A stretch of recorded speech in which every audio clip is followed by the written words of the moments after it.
Imagine what a burger, a stick of a gum, and a drive through can teach us about how we think about patient experience. That's exactly what we're going to discuss today with Michele Gansle. She has ran and led some of the largest global brands: McDonald's, Mars, Clorox, all things insights, data analytics. Few people in the world understand the human behavior, the real emotional, messy ones, like she does. I'm beyond excited to get it started, so let's jump in. Michelle, welcome. Thank you so much. So apropos that this is called In the Turn since I met you in Formula One race.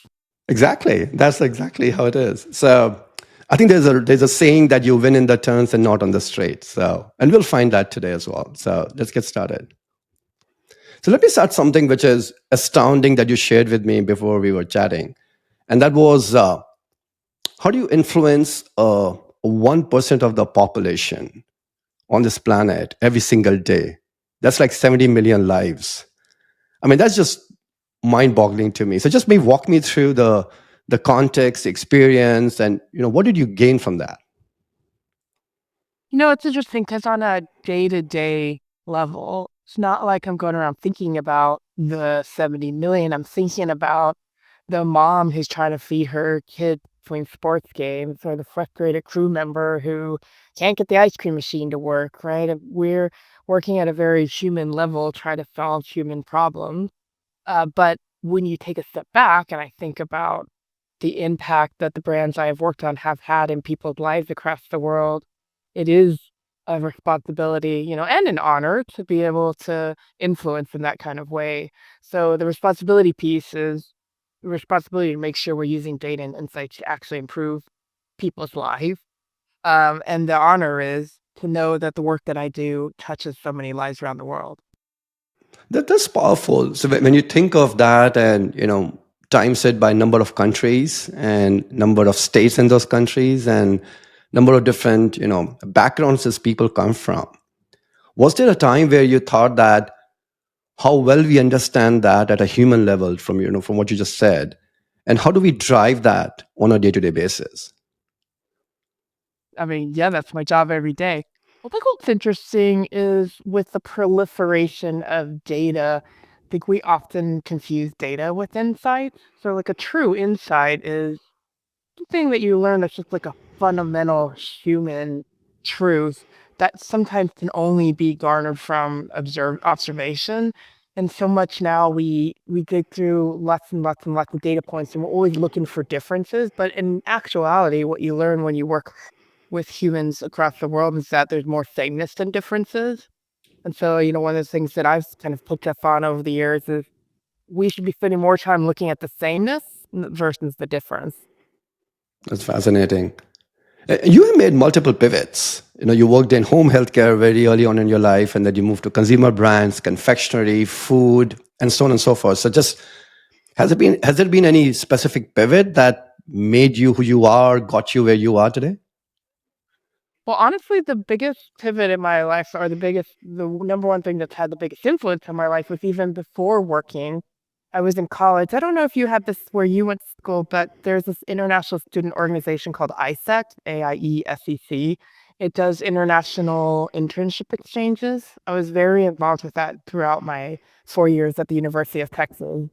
And it taught me a lot of things. It taught me leadership. It taught me curiosity about other cultures. It taught me interest in international business. And that was what has led me down this path of insights, analytics, and always wanting to work in global environments.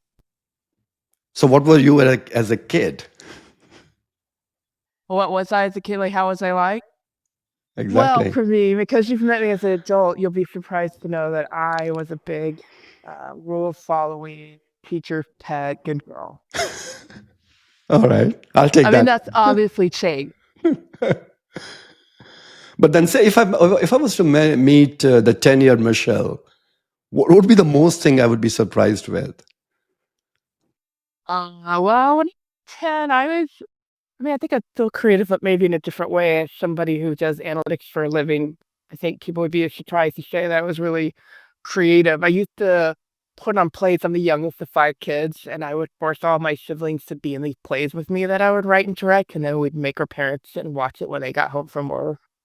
One time I had this idea of opening a restaurant in my bedroom, and I wrote a whole business plan and I put it in my little Fisher Price doctor kit.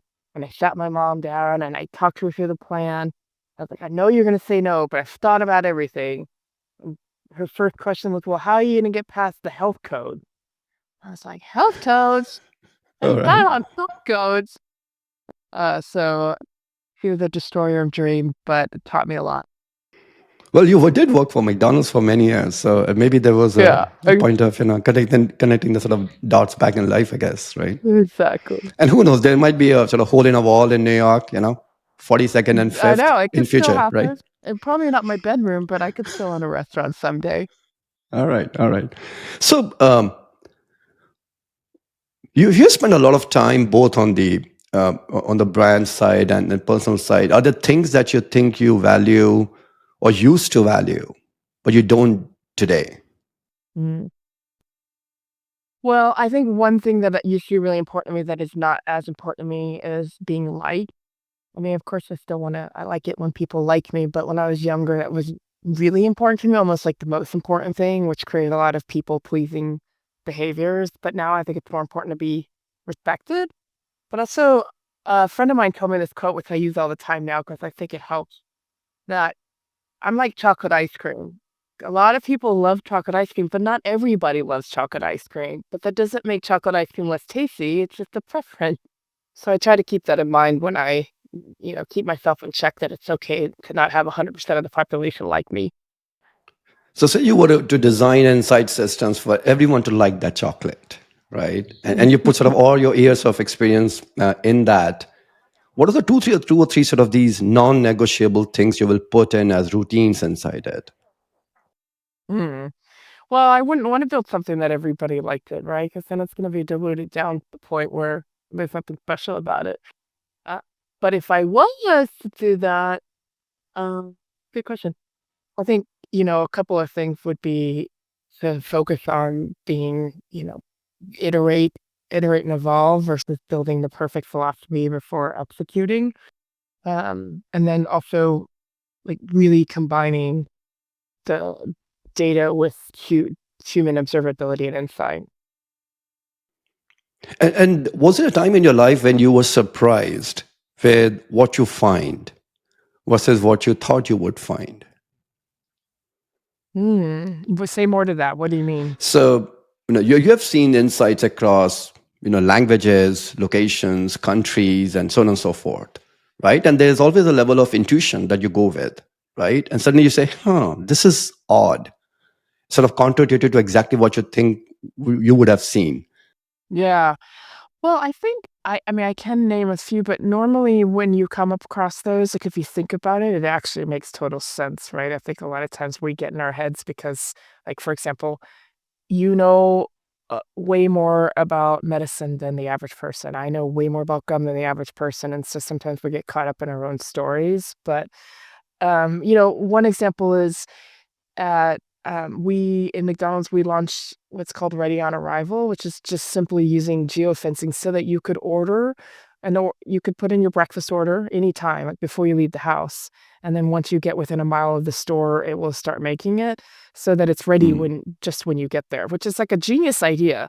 So you don't have to wait in line. The order's already there. It's ready for you when you get there. But not surprisingly, when you really think about it, is people don't trust it because they're always worried. And I get that, like, even for my own self, having used it, like, did it go through? Is it going to be ready? Am I ordering it to say? So it's funny because we rationally, it makes total sense and it's a game changer move, but we forget that humans are irrational and unpredictable in a predictable way. And that, we have to, in order to get people to change their behavior, you have to nudge them towards that. Given the amount of data that you collected over the years, were there things that you think that should not be optimized, should not be put a KPI on? Because maybe that takes away the human aspect of what that work is at that point of time. Just curious, did you find any of that? Um, I mean, it's funny because in most companies, we want to measure everything. I think the True. biggest issue is we try to measure everything. And I'm always Exactly. asking, but what are you going to do with that if I could measure that, but what are you going to do with that? And will that actually move the needle? So I think number one issue is people measure too much without thinking about, is that actually going to move the needle? But um, I'm pretty firmly against measuring speed metrics. I think speed metrics create not the right behavior. And then any metrics that is about measuring consumer manipulation, which I doubt any company would say that they do that. But there's a lot of nudge behavioral things. But I think anything that we measure should be for the best outcome for the consumer and for the company. You said something earlier. You talked about this counterintuitive sort of pattern that you would see at times.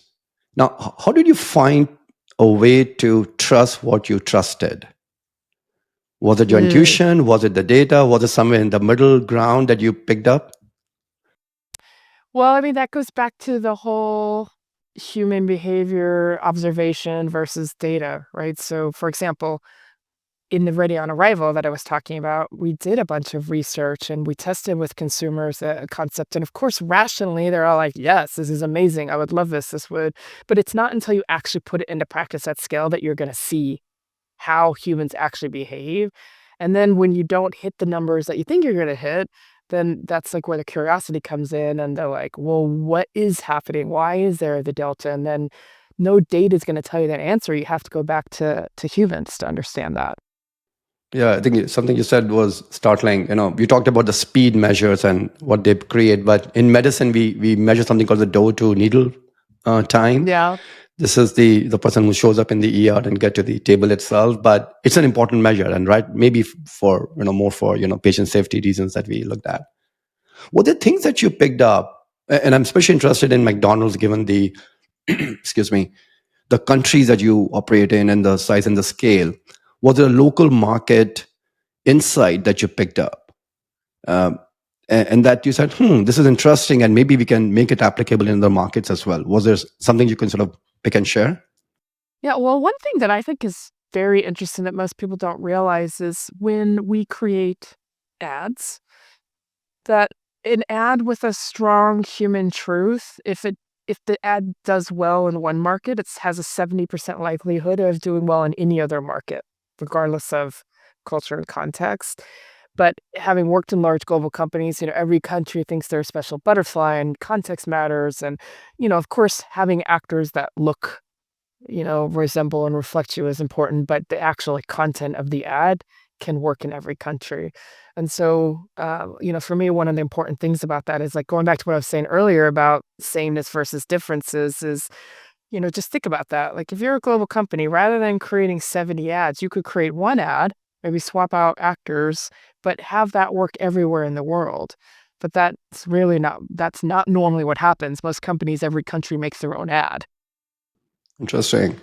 I remember in India when, and this was way back maybe, but when McDonald's entered the market, they did not have the local customizations for the food and the taste and the recipes and so Mm, forth. And then I know after a few years they started that, and it became such a massive brand.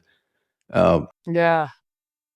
Well, I mean, when it comes to food, culture and context matters for the actual menu for sure.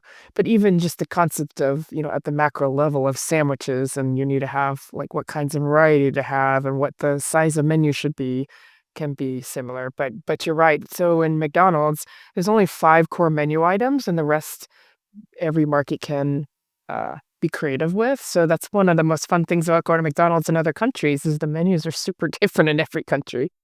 it is, it is.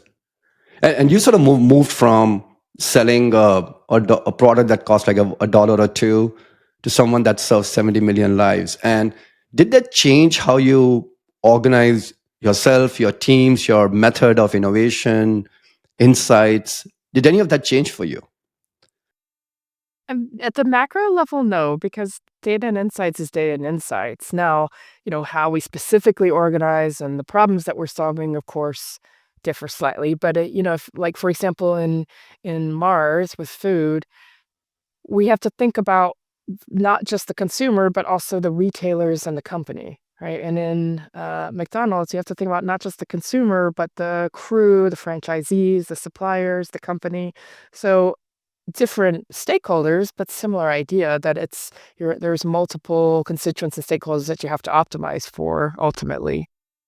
You talked about the food and how we all perceive as humans, right? At Mars, it was chocolates, right? And a few other things, but chocolates primary, right? And it's all about taste, freshness, how they smell. How do you sort of KPI that thing? How do you understand that level of intimacy about a consumer and what they will choose and why? Well, I mean, that's the beauty of research and sensory research, the ability to get down to, using science and data and human observability. You can get to that level of specificity. Now, for example, when it comes to sensory research, if you've ever been involved in any of that, you might not be able to tell me that you might be able to say, like, "That tastes spicy," but I can, in the back end, decompose with the ingredients and with experts that when you say spicy, it's because it has high cinnamon or high sugar. So I don't need you to tell me that it has high cinnamon, you tell me it's spicy, and I know how to translate that. That's fascinating. But hold on to that thought. I want to come that when we talk about healthcare. And there's always something I wanted to ask you, or someone with your backdrop is, especially how consumer centric, in our market, the US domestic market we are. In your opinion, what are the biggest lie we are telling? And we all know it, but probably it still persists. What do you see there? Hmm. Look, we as brands. Brands, people who love brands, or brands who wants to find people? Oh, I mean, I think one of the biggest issues that I see is that we think a lot about the categories that we're in, right? And the average human doesn't. And so we're thinking about, like, gum and candy. We're thinking so much about gum and candy, but that's like such a small part of someone's life. And same with healthcare, right? The healthcare providers, administrators, health insurers, they're all doctors, they're all thinking about their specific problem, not humans holistically in the whole context of their lives. So I don't know if that's a lie. I think it's a myopic issue that by looking at such a small lens, we maybe put too much spotlight on a problem or we're not seeing the answer because of the solution. So, what's the one lesson that candy and gum sector that you learn from that most of the food and beverage industries sort of almost miss it? uh, well, I think the thing that we learn in gum and candy is that it's very impulsively driven, right? So micro moments matter, little details on packaging, colors, where it's placed in the store, like all of that matters as much as having a great product. And I think what other companies can learn is that same concept of what are those like micro insights, micro moments that could have outsized impact on the company. We often so like I was saying before, we often so focus on the big numbers, the big insights, the big moments. Something very interesting you said micro moments, and I talk a lot about micro journeys. If you think of a Mhm. patient or a member when we go through the different sort of steps and phases in our life, a kid having a broken bone or whatnot, uh, but we really don't understand it to the level of intimacy and detailing and the timing of it.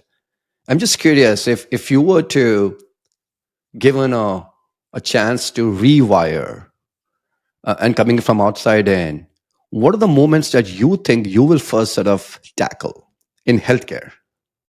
Yeah, so I don't know healthcare worse, and you can correct me if I'm wrong, but I have a hypothesis. And first of all, people don't have behavioral problems, they have friction problems, right? And so a lot of times we try to talk about changing people's behavior, but actually everything that we do often in consumer goods, foods, is about removing friction. So that's like thing one. And thing two is we look at the entire ecosystem of their lives and we have the ability and the desire to take all of that data and stitch it together across what are they watching at home? what are they spending credit cards on, if they're using the app, where they're using the app, right? And stitching all that together to get a picture of them, their totality of their life, to understand those micro journeys and moments. But I think in healthcare, there's an issue of fragmentation. So I'm curious, Praveen, if you agree with this. You've got, the insurance providers, the healthcare providers, the administrators, and then it finally gets to the consumer, maybe directly or indirectly through an app.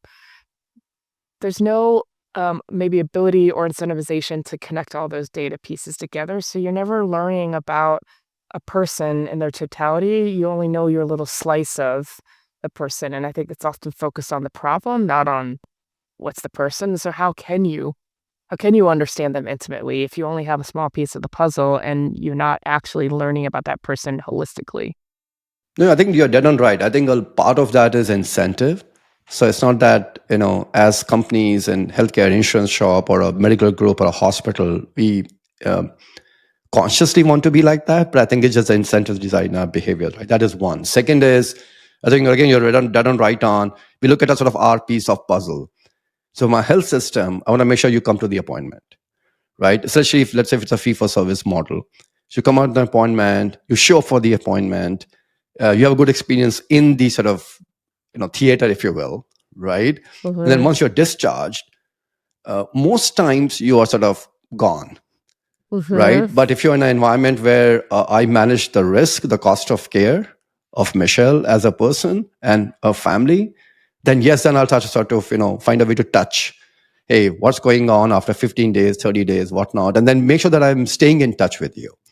So I think those behaviors, but it's still at a scale we are, the cost that we incur in this country, whatever, 4.5, $5 trillion, which is wild. I can't even begin to imagine how Yeah. big that number is. And it just goes Bigger on every than year and a country year. economies. Yeah. And then you sort of add on the medical spend, there's the pharmacy spend, and there's all other spend that sort of goes inside. So I think you're right. I think we have not done a good job to really understand the human behind the patient or a member, whatever we call them, and we'll continue to sort of do our little things Mhm. and hope Yeah. those little things add up at some day. What's interesting parallel? Mars Pet Care. They went through a journey maybe a decade ago of wanting to go from being about a company that feeds pets to a company that cares for pets. And so they went on a journey to buy companies across the life cycle of a pet. So they bought veterinary hospitals, they bought a pet hospice, they bought a pet DNA company.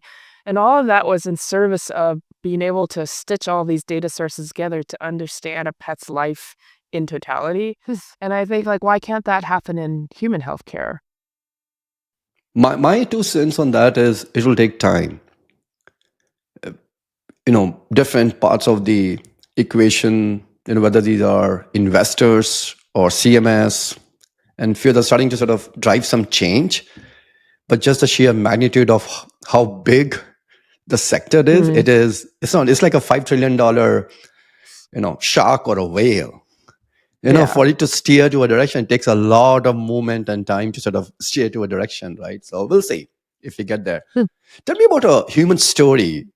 I'm really interested in McDonald's 70 million lives. Take one life or a family or a community that you touch that really sort of touch your heart, and you still carry that with you. No. Well, I'm actually gonna tell a much older story because the one that sticks with me the most is from earlier in my career. I worked on Hidden Valley Ranch. Do you know what that is? It's salad Yes, I know. dressing. Yeah, yeah. Well, it's really big in the US. And we did this observation research where I literally just went into people's homes and watched them make dinner. And the only ask was use ranch somewhere across dinner. That was it. And this one woman, she was making dinner. She had 3 teenage kids, and they were all in their bedrooms. She just cut up some vegetables and put some ranch and vegetables on the kitchen table. And immediately, all of her teenage kids came out and sat at the table and started talking with each other and talking with her while dinner was being made. And it was such a simple but powerful insight of, like ranch brings the family together. And that insight turned into an ad campaign that was run for like 4 years. But I don't know that we would have gotten to such a beautiful insight had we not observed that in action. And, often we don't have that opportunity to observe real humans using our products. But if we can, then it makes the job feel more special. So imagine, just take the same context and say if you had a chance to go visit a senior living in Florida, today having maybe somewhere between 30 to 35 meds every single day, going through some difficult issues, both in terms of health and how they live. What do you think your experience would be, having gone through what you just shared? Yeah, I mean, I think if and I know seniors like that, I would be more motivated to try to solve that problem. But see, that goes back to the fragmentation issue. The reason why seniors have 35 meds is because they're seeing 5 doctors who are each in isolation prescribing 2 to 3 meds, and now all of a sudden you've got, this cocktail of meds where, like, who's the person that's looking across everything and saying, "Actually, how do we optimize you and your experience across all of these ailments?" Yeah, I was talking to a friend of mine. He works in pharmacy space, and there's a notion called as de-prescribing. Mm. And funny, he said that never happens. Yeah. We almost, as in doctors, we almost always never de-prescribe anything. So how can we get the Mhm. 30, 35 meds to say something manageable, 4 or 5? Because to your point, a senior is probably talking to 5 or 6 doctors. And a doctor will never touch a medicine that's from another doctor. Mhm. And then they say, hey, maybe the pharmacist should do it, because he's sort of looking at medication, reconciliation and the patient safety issues and so on and so forth. But the pharmacist will never do it. It was just fascinating to me that, hey, Yeah. you have a almost an obligation to look at the patient and their health, and you see it in front of your eyes. You have all the licenses to sort of do that, but you almost never do it. But, then there's the whole, like, the drug industry, I'm sure, incentivize doctors to not prescribe, and so it's a circular thing, but yeah. Why hasn't that been solved already? I think that's, like, a great question. Yeah, I mean, it is interesting. But I want to go back to something you talked about, both your Hidden Valley Ranch and the other example that you gave. Why do you think it is so easy? I mean, it may not be easy, but McDonald's find a way to learn about me and my kids and whatnot. But I'm not going to name organizations, but they almost will never know anything about me. But so, in some ways, Mm. McDonald's knows more about me. So I'm just curious, why is it that hard? I mean, they're organizations, they have the kind of money and capital and the tech stack and operations sort of pros to sort of pull it off, but they struggle. And the struggle tends to be $5 trillion struggle. Just curious. So Yeah. But again, I mean, I don't know, again, going to the fragmentation, I don't know that any individual company has the ability to understand a human the way a McDonald's can because of the type of data that they have access to. But I also think there's no incentive, like the incentives of how the company makes money and where they focus is often not on the patient, but on other things, on optimizing efficiency, on optimizing, minimizing payouts, maximizing revenue. So I think there's an issue of incentive and data accessibility. so here's a curveball for you. So why do you think a $5 burger that you used to sell, I don't know, 2 billion plus some burgers every single year, that's just mind-boggling, has more convenience, cost clarity, predictability of quality and the food quality and so forth than a $5,000 medical bill? It's just wild to me. I mean, again, it's about incentives, right? So in the consumer world, we are incentivized to reduce friction and to motivate behaviors through all the things, conscious and subconscious, that we do, whether that's driving physical availability, mental availability, value, in whatever the way that means for you. Whereas the healthcare is not motivated to do that. They're motivated by other things, and we it's kinda like the deprescribing. There's so many layers that you have to jump through to get from you went to a hospital to that $5,000 bill. There's so many hands that transfers, so many people wanting to get paid out that I feel like the patient's almost like the last thing that companies are thinking about. Do you see any particular trend today, given the AI and the agentic AI getting sort of so invasive in the workflows that we are sort of hyping up or overhyping, that you don't see a real result, or at least in near term, it's almost going to fail? Do you see Well, I anything? mean, that's most AI use cases today. I don't know if you read this MIT article that came out that I feel like has been I feel like 100% of the population has read that article about how like people actually, use cases are going backwards and 80% aren't working. But that's just innovation curve phenomenon. Like remember when the internet first came out or mobile phones first came out? Remember those like big boxy things Yes. and what we can do on a phone today versus what we could do 30 years ago? Like all of that to me is just PR and hype. Like, Hmm. yes, we're going to try things and they're going to fail. And then we're going to get better and smarter. We're going to learn what works and doesn't work. And then it will become more efficient, more effective. And then eventually it will just be in the backdrop of our lives. Hmm. I hope that happens. I was talking to It's a like friend of the mine. internet. Sorry, go ahead. No, you go. I was talking to this friend. He's the former head of radiology from the major health systems. And he was talking about AI in the reading rooms, as in when you're Mm-hmm. seeing a patient. And he said, he pressure tested where they provided some AI recommendations to the radiologist. And they did sort of a random study, and they found that the diagnostic reasoning and accuracy was least with the radiologist and AI. With the two combined. Yes, it was like you would think exactly opposite.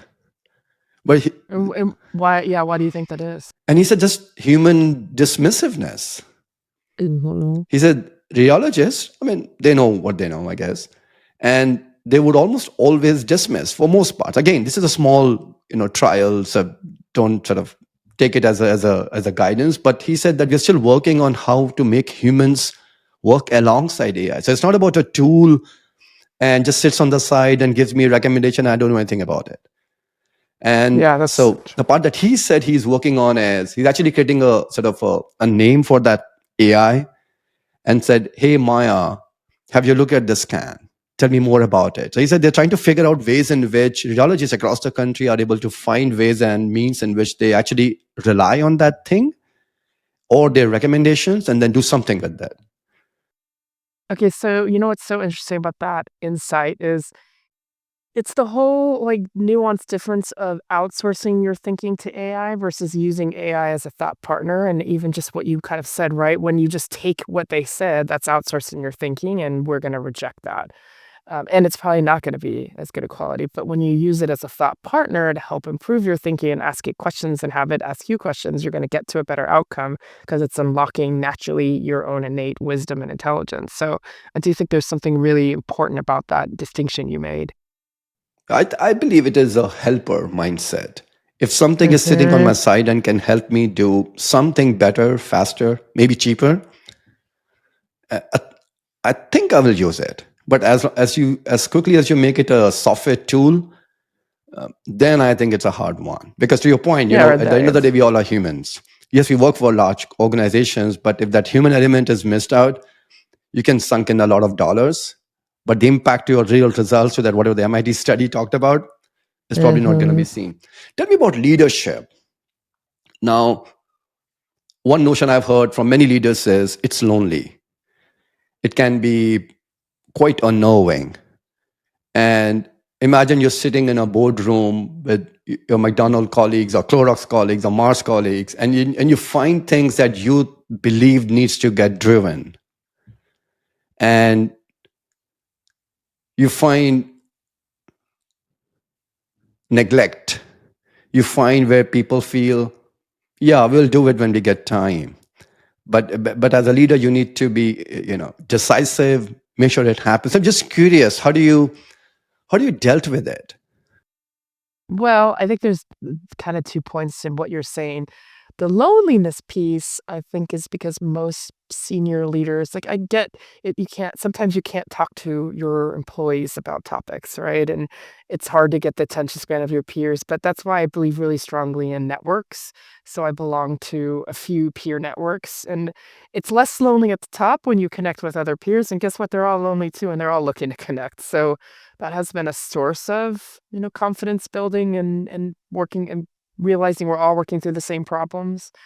But I had a mentor tell me once, which I thought was like a really important point in influencing. It's better to be 80% right and have people following you than it is to be 100% right and have no one behind you.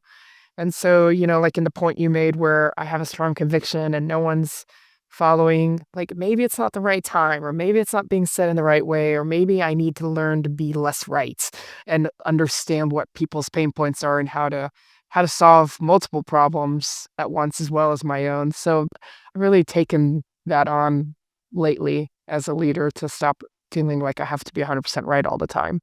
I love that. So, when do you think where will be the first time when we'll have a chief AI or data officer, analytics officer, or AI officer being an AI? Being an AI, I Yes. How think. far are we from that point of time Uh, in I future? think we're pretty far. Okay. Actually recently spoke at this AI conference, and one of the things that we were often talking about is like the five innate qualities that AI won't be able to replace from humans anytime in the near future. And it's critical thinking, curiosity, like innate wisdom, like experience. I can't remember the other two, but those three I remember being the most important. And like it may be able to get to critical thinking and it may be able to get to curiosity, but this idea of like humanness and wisdom is not something that AI is ever going to replace. I'm still thinking. Feel free to disagree. No, I think you're right. I think our current knowledge, intentions, and the opinion and biases we carry as humans probably will give you that answer. But if I fast forward, say today's what, 2025, fast forward, say, I don't know, 10, 15, 20 years, it's very hard to look what's out there, For right? sure. And, Yeah. and not just the AI, but types of jobs, right? Type of human connections. Will McDonald have like 50% less staff in store than what they have today? I don't know, but I think Yeah. it's a good marker to sort of keep an eye on, because I truly believe it is a disruptive.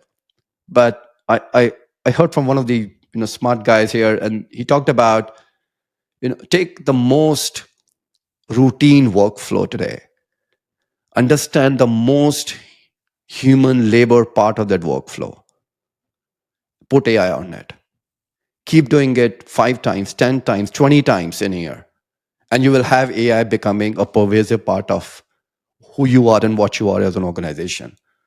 And move away from we have this sexy tech, let's find a problem to solve versus to Hmm. say, hey, Yeah. this Oh, in healthcare we 100% have agree. $5 trillion worth of problems to solve. So I think there's enough to. So I think that was just fascinating to me, that yes, you can buy tech from everyone today and deploy it, but I think there's just a way we humanly approach, where eh, we'll go around as leaders. Hey, let's find some use cases. Let's find some backlog, right? Let's find some prioritization, right? And this sounds all methodical. Don't get me wrong. Consulting companies make ton load of money, and they should.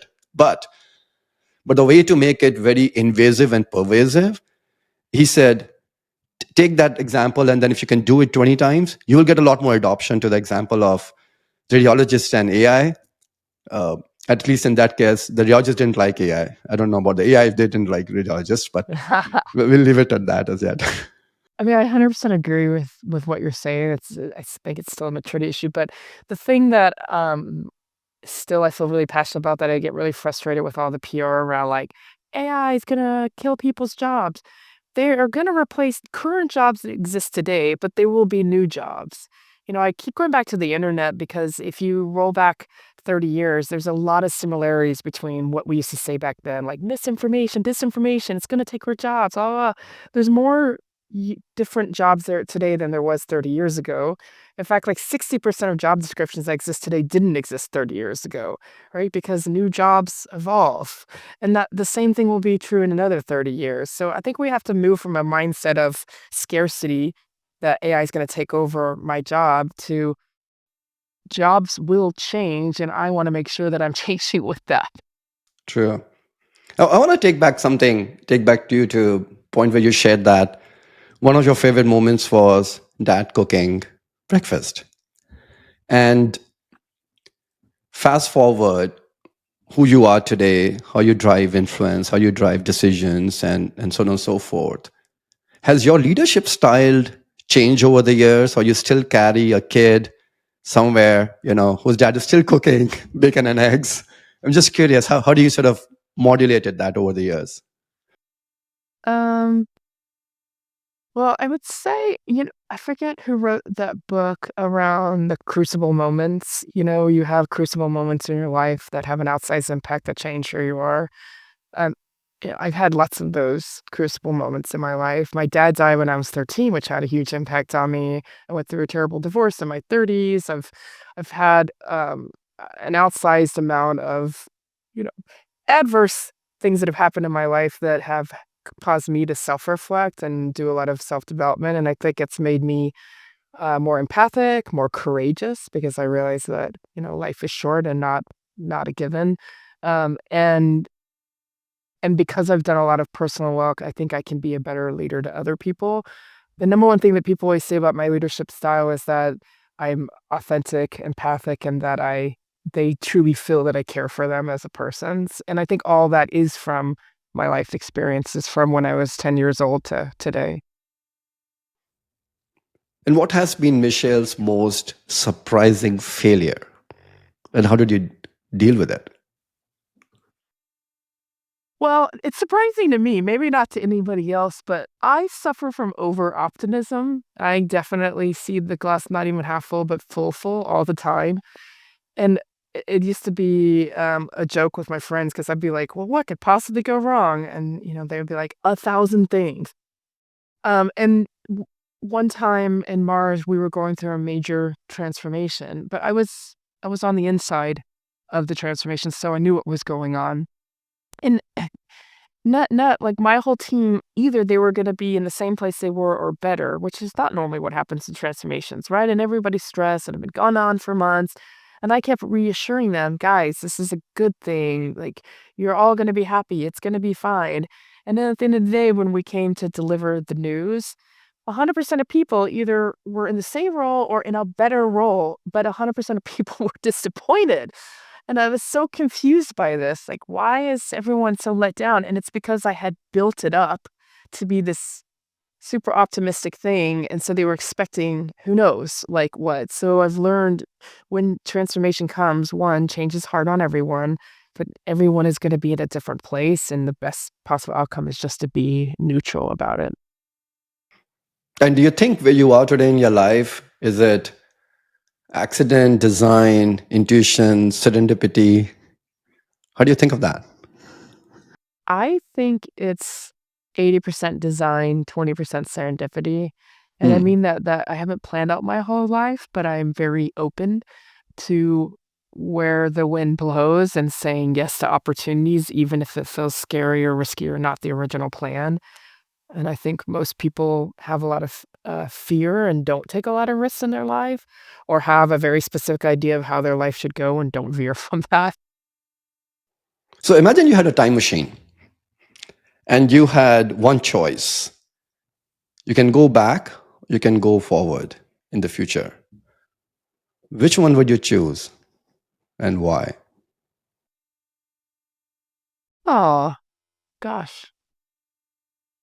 I don't know that I would want to go back or go forward. And I say that because I think, going back, I don't want to relive, rehash, past. Sometimes like your memory of something is better than the reality. And I think, moving forward, I don't want to know about what's to come and or what I will never be able to have. So I think, going back to the importance of living in the present. I think I'll just stay right here. Okay, that's a good answer. So you'll stay right here. What Beautiful. about you? What would you do?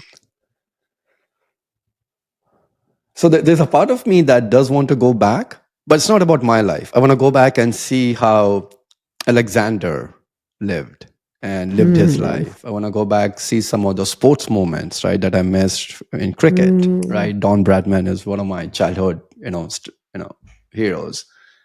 So yes, I think a part of it wants to go back and see things that I wish I did, and I certainly want to see the rocket that launched to go to the moon first time. That's just wild To for see if me. that was real, if that actually happened or not. Well, I will leave it at that. So I don't know.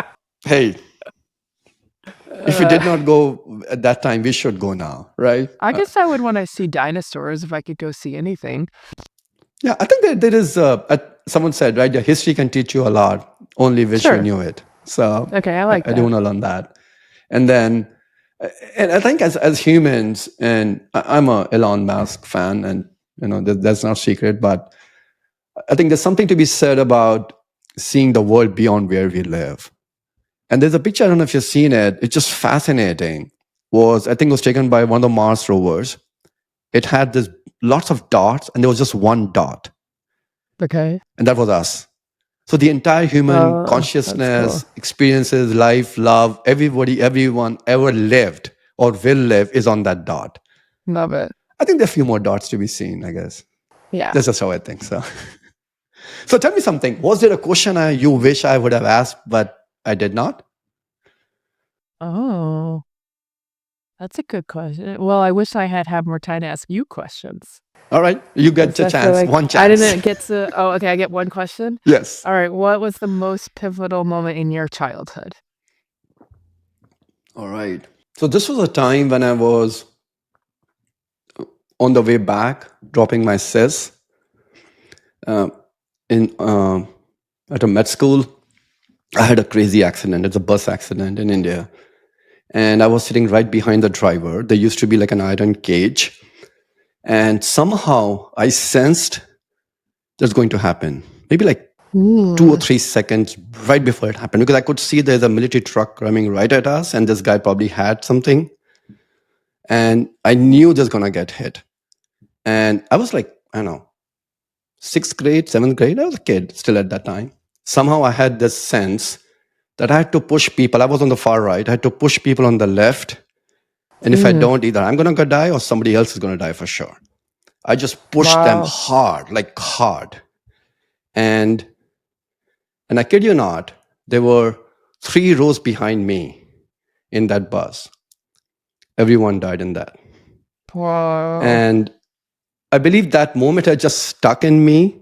And so just that sense of being able to have the level of perception that something's going to happen, it just stays with me. And you can probably see I love motorcycles. I think that just sort of got wired with me, or maybe was there, but I couldn't feel at that time. But that's probably changed me a lot. The decisions I make, people I meet, the speed. But I've also been told from my coach a few years back, he said, that's probably your biggest gift, Praveen, but that's also your biggest something you need to watch for. So people can get pretty alarmed with your speed. So make sure you sort of balance it. So over the years, I think I've got to balance, but I think I was not like who I am today, probably even a few years back. So it was. Do you still lean into intuition or all the time? are you? Yeah, data is good, I think, but I think almost every decision in my life is about intuition. I think motorcycle teaches you a lot more than car. Not to say that I'm not advocating everybody should ride it, but I think it just teaches you that those small little signals, which can be a small rock, can be pretty damaging on a motorbike. Yeah, exactly. Oh, this has been a fascinating conversation. Yeah. Loved it. I'm still thinking about that Hidden Valley Ranch example that you gave. That's just fascinating that you were able to stay for a few moments in someone's kitchen and just see and observing what's going on. This is It's a lost art, I tell you. It is. I think it is. Thank you. Thank you for sharing Yeah. everything you Thanks for did. having me. Fantastic. All right. Thanks, Michelle.